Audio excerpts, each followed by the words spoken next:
విఘ్నేశ్వర షణ్ముఖ పార్వతీ సమేత పరమేశ్వరాయ నమః. రమాదేవి ఆస్ట్రాండ్ వాస్తు ఛానల్ని వీక్షిస్తున్న ప్రేక్షకులకు స్వాగతం. నిన్నటి నుంచి విపరీతమైన కాల్స్, వాట్సాప్ మెసేజ్లు వచ్చేవి. ఏంటంటే, మేడం 6వ తారీఖున పంచగ్రహ కూటమి ఉంది, మాకేమన్నా ఇబ్బందా, మా వైఫ్ది ఈ రాశి, నాది ఈ రాశి, మా పిల్లలది ఈ రాశి, మాకు ఇబ్బంది ఏంటి?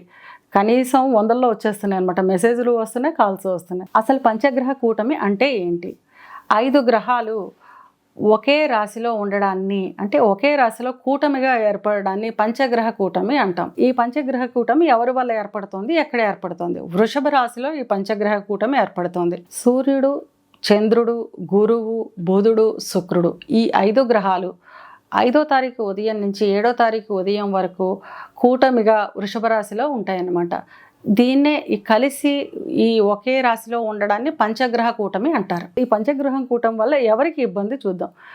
రేపు 5వ తారీఖు ఉదయం నుంచి 7వ తారీఖు ఉదయం దాకా గురువు, చంద్రుడు, రవి, బుధ, శుక్రులు వృషభ రాశిలో ఉంటారు. వృషభ రాశిలో ఉండి వృశ్చిక రాశిని చూస్తున్నారు. ఈ 5 గ్రహాలు వృశ్చిక రాశిని చూస్తున్నాయి. కుజుడు కూడా చూసేస్తున్నాడు, శని కూడా చూసేస్తున్నాడు. నాది వృశ్చిక రాశి, నాకు ప్రమాదం అనేవి చేసేవాళ్ళు ఒకళ్ళు. వృషభ రాశిలోనే ఏర్పడుతున్నాయి ఈ పంచగ్రహ కూటమి, నాకు ఇబ్బందా అని అడిగేవాళ్ళు ఒకళ్ళు. అసలు ఎవరికి ఏ విధమైన ఇబ్బంది లేదు. ఎలా ఉందో చెప్తాను వినండి.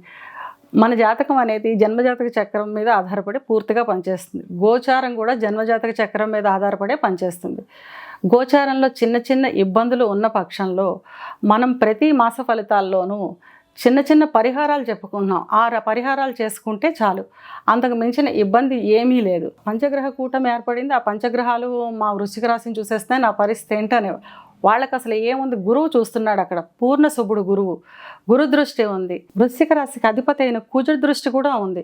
ఆ అధిపతి ఆ రాశిని చూడడం అనేది చాలా యోగంగానే చెప్పచ్చు. ఇబ్బంది అనేది అసలు ఎవరికి ఇబ్బంది అనేది లేదు.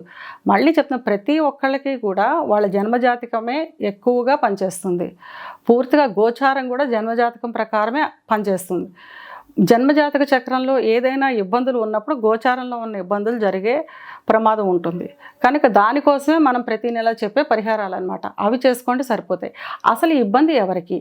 భూతత్వ రాశి అయిన వృషభంలో జరుగుతుంది కాబట్టి తూర్పు వైపున ఉన్న రాష్ట్రాల వాళ్ళకి ఈ సంవత్సరం చిన్నగా భూకంపాలు వచ్చే అవకాశం ఉంటుంది. దాని ద్వారా జన నష్టం జరుగుతుంది.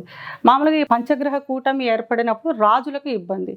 రాజులంటే పాలకులు అనమాట. ఇప్పుడు ప్రస్తుతం మనకి ఎలక్షన్స్ మొన్నే జరిగి ఇంకా రిజల్ట్ రాలేదు. ఇప్పుడు ప్రస్తుతం మనకి రాజు ఎవరూ లేరు కాబట్టి ఆ ఇబ్బంది కూడా లేదు. ఇప్పుడు ఎలక్షన్స్ జరిగి దాని రిజల్ట్ విషయంలో ఉన్నాం కాబట్టి ఆ రిజల్ట్లో కొంచెం మార్పులు అయితే ఉంటాయి. అనుకోని విధంగా అనుకోని వాళ్ళ పాలకులు అయ్యే అవకాశం ఉంటుంది. ఈ దక్షిణ వైపు రాష్ట్రాలు అంటే మన రాష్ట్రాల్లో ఇది జలతత్వ రాశి కాబట్టి వరదలు అధికంగా వచ్చే అవకాశం ఉంటుంది. వరదల్లో కొంచెం జన నష్టం అనేది జరిగే అవకాశం ఉంటుంది. అయినప్పటికీ గురుదృష్టి ఉంది కాబట్టి ఆ ఇబ్బంది నుంచి కూడా మనం తట్టుకుని నిలబడగలం. ఇది పూర్తిగా దేశ గోచారం అంటారు. దేశానికి ఇది ఇబ్బందికరమైన కూటమి అనమాట, పంచగ్రహ కూటమి అనేది. ఈ పంచగ్రహ కూటంలో శుక్రుడికి అది స్వస్థానం కాబట్టి వృషభం ఇబ్బంది లేదు. అక్కడే గురువు ఉన్నాడు. గురు దృష్టి ఉంది కాబట్టి, గురువు బలంగానే ఉన్నాడు కాబట్టి అది కూడా ఇబ్బంది లేదు.